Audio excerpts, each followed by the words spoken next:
Hello chess lovers! I have a very interesting game for you with a spectacular finish, with the white pieces playing Matthew Sadler and his opponent is Vladimir Kramnik. The game was played at the 7th Amber Blindfold tournament.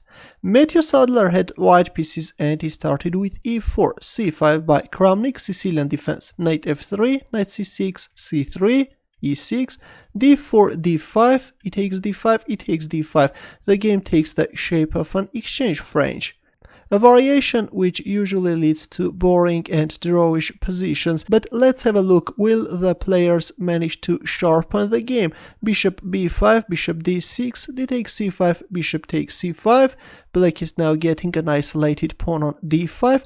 A line in French defense which loved Victor Korchnoi very much. White castles kingside, knight e7, knight d2, bishop g4, queen a4, bishop d7, knight b3, bishop b6, queen h4, and black castles kingside. Bishop d3, already white is threatening checkmate in one, that's why bishop f5 was played.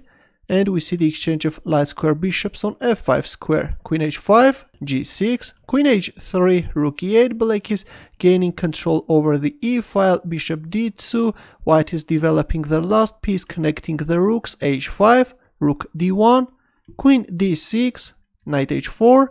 We see the exchange of knights on h4 square and rook e4. Actually, black's position is getting more and more preferable. Queen g3, queen e6. Black is rejecting the offer of exchange of queens. Rook e1. Now comes the second rook, rook e8. h3. White is opening up a luft for the king, but not the best move. It was better to play rook f1, though after rook f1 black can respond with a5 and then a4, and then if needed bring the knight on f5 square. Of course, black's position is preferable. By the way, after rook e8, if a move like rook takes e4, then after queen takes e4, again black has a dominant position. There can be some queen c2 threats which can be unpleasant for white, but after rook e8, h3 was played. Here comes h4 and queen g5, after which white's position is collapsing. Well, it was better to capture on e4 and then play queen f4, though after queen c2, again, black has an advantage. Black can exchange the rooks and then capture on b2. With an extra pawn and a very active position, of course, black has a huge advantage, but after h4, queen g5 was played. And now you can pause the video and try to find Kramnik's next moves. Ready? In this position, Kramnik played rook takes e1 check, and after rook takes e1 he went for this dazzling queen sacrifice on e1 square.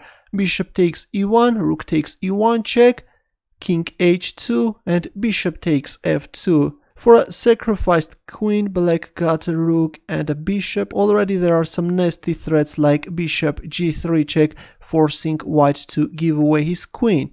g4 was played. White is opening up an escaping route for the king, and black is simply capturing en passant. King g2 and knight e5. Black knight is taking under control the f3 square and is threatening rook g1 checkmate.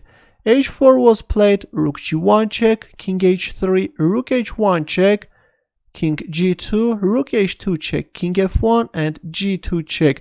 And after king takes f2, black is promoting the pawn to a queen and is giving a double check.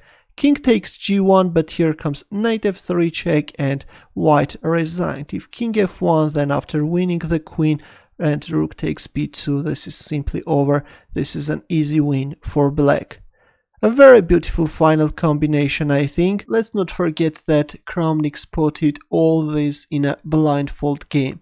Thanks for watching, and if you have any questions, don't hesitate to leave your comments. Of course, your shares and likes are also appreciated.